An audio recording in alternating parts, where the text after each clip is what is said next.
For mentalists, it's always important to have that special peak. You know what I mean?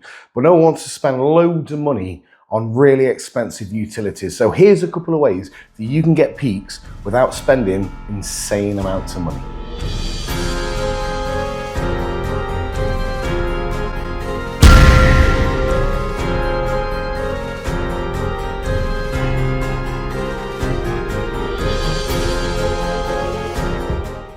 Hey, if you're a returning viewer, welcome back. If you're new to the channel, welcome to Phil Jester Magic. I am Phil Jester.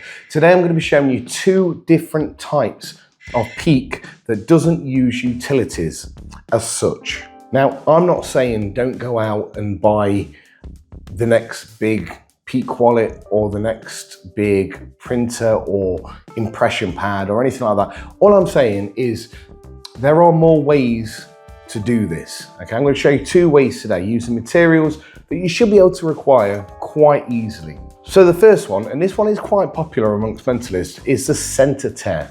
All you're going to need is a piece of paper and a pen. Let's just add that this works even better if you have flash paper. So all we're going to do is we're going to take our piece of paper, draw a circle in the middle like that. And we're going to ask our spectator to think of someone's name, their own birthday, any word in the dictionary. It could be anything. Let's say they say magic, and you get them to write it in that circle, like so. Now it's very, very easy. Here's the important part. We're going to fold it in half, and then we're going to fold it in half again. What that does is push a circle in this corner here. Just like that, right there. Now what that does is it makes it very easy to tear. So all you're going to do is hold onto the corner there where the center of the paper is, not the place where the corners come together, the opposite corner there. And all you're going to do there is tear it down the middle, put it together, bring in your circle to the back. You're going to tear it down there again, bringing these pieces to the front there. So now you should be left with your circle just at the back there. Okay. Now, as you are bringing these pieces together, your thumb is going to bring that piece down into a finger palm. So this is what the spectator sees. This is what you see, okay? Now, if you wish, you can take them and tear them another time. So now it's in itty bitty little bits, like that. Now, what I like to do is, if I'm anywhere near a bin, is I'll just throw them in there. If they're a bit bigger than this, what I like to do is, and it's safe to do so, I'll burn them, especially if I have flash paper. If I'm using flash paper, I will burn it and say that the word that we're looking for has gone off into the spirits or some jargon. Anyway, these will be discarded like that, right? Now, that gives me a chance there, as I'm talking about that, to literally unfold this in my hand in front of the spectator. They don't know I'm doing that. So we have it folded like this, literally in finger palm like that, bring it up, and just push across with your thumb. And you can do this while you're moving with hand gestures and everything else, right? And once it's open and it's in your hand, you can comfortably see it. You can put it back into palm. You can use an excuse that you're going to take your pen and you're just going to put it back in your pocket, and you can ditch that at the same time. You're now clean. You know what the word was, and you can just go into your favorite mentalist routine, reading their mind or just making it seem really strong. Right? One thing I will say though, I'm probably going to get in trouble for saying this, but I absolutely do not believe in psychics whatsoever. Never try and convince someone that you're actually psychic, because you're not. Anyway, that's one way to do it. Another way I like to do it, particularly if I'm on stage, if I'm doing a stage mentalism routine, I've got things lying around on the table, things like Sharpies and markers and playing cards, billets and things like that. But one of the best ways to get a peak is a secret that most people don't know, and that is this. This is thermal till roll. Now you can get this from Amazon, you can often get it from stationery supply stores, but it is incredibly reactive to permanent marker. Okay, so we'll give you an example. I'll hand a billet to the spectator and I'll ask them to think of any name, number, it could be anything. It could literally be anything, okay?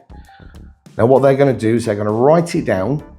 You're gonna have them flip that, and just so you can't see anything, you're gonna just put a pack of cards or anything that you've got to hand on top of it, just in case. We all know that permanent marker leaks through. Now I'm using relatively thin card here. I think this is a 160 GSM card, which I find is perfect because it allows the vapor from the Sharpie or various other markers to seep through that. And the reason we put it face down is because if it's face up and you put the box on top, it's going to end up a mirror image, which sometimes can be a little bit difficult to read. So again, let's say the spectator thinks of a word, and again, they just say magic, or Maggio in this case, for some reason. They're going to take that, turn it upside down, and you're going to drop your pack of cards on there.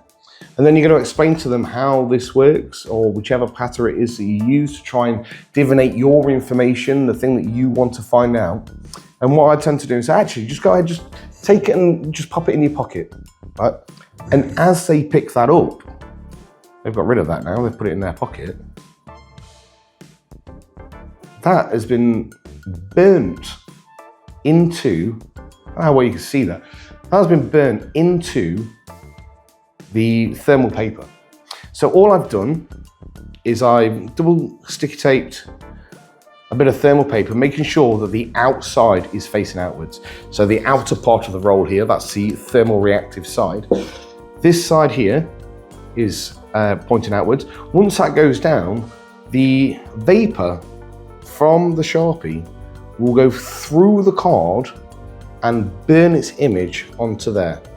So your excuse to be able to see that is when you lift the card and say, actually, just go ahead, just put that in your pocket, and you just turn around like that. That is when you're getting your peak. I can now see that says Maggio. I don't know why it says Maggio. I meant to write magic. It's been a long weekend. And just so you know, you can get better results with different pens. Now, Sharpie does work. It's not the strongest on there. Now, I'm not telling you to go around and solvent sniff permanent markers, but we all know that when we take a cap off a permanent marker, we can smell the ink. The stronger that ink is, the better the burn on the paper, okay? So, for example, let's use this pen. I think this was, this one was just picked up from Asda in the UK. That'd be Walmart, I suppose, in the US. So again, that's right, since we've started doing that, we'll say Maggio again. I'm gonna flip that up there.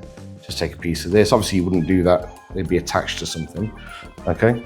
Give it a few seconds, give it a bit of time for the vapor to go through the card. And then when you're ready, just go ahead and take that off. Of course, that'll be attached to something, but there you go. It just burns onto it. Look at that peak. And it's minimal work.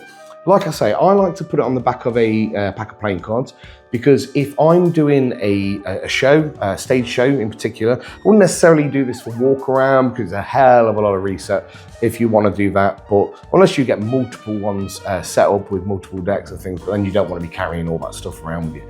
But if I'm doing a stage show, and I don't want to use the new fandangled technology that costs £650, I will use a little bit of thermal till roll.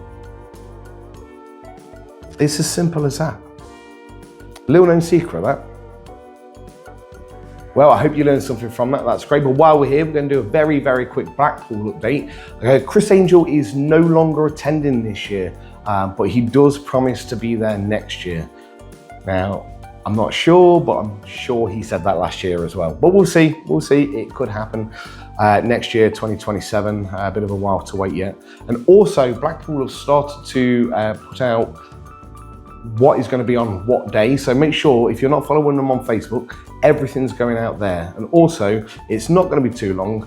before the app is released as well. And that's going to tell you what every single show's on. That's going to be the galas, that's going to be the lectures, it's going to be the evening shows and everything else. There's some from very early in the morning till obviously the very late ones or later ones. I think it's 8:45 at night. Could be 7:45. I forget. But it's all on the app. But all of that information is going to be coming out very, very soon.